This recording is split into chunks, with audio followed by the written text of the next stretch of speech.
আমাৰ green hills English স্কুলত বতাহ বৰষুণ ডাঙৰ ধুমুহা অহাৰ কাৰণে আমাৰ স্কুল ঘৰখন ক্ষতিগ্ৰস্ত হ'ল।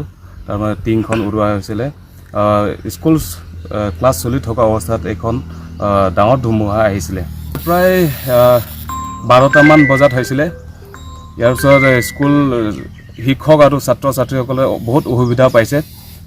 এইটো কাৰণে মই কাৰ্বি আংলং মুখ্য কাৰ্যবাহী সদস্য ডক্টৰ CM তুলিৰাম ৰংহাঙক মই অনুৰোধ কৰিব বিচাৰিছোঁ, এখন যাতে আমাৰ স্কুল ঘৰখন যাতে আৰু পুনৰ মেৰামতি কৰিবলৈ মই অনুৰোধ কৰিলোঁ। আৰু আমাৰ ৱেষ্ট কাৰ্বি আংলঙত ডিজাষ্টাৰ মেনেজমেণ্ট যিটো আছিলে তেখেতসকলেও মই অনুৰোধ কৰিব বিচাৰিছোঁ যাতে আমাৰ স্কুল ঘৰখন যাতে পুনৰ ভালকৈ মেৰামতি হওক।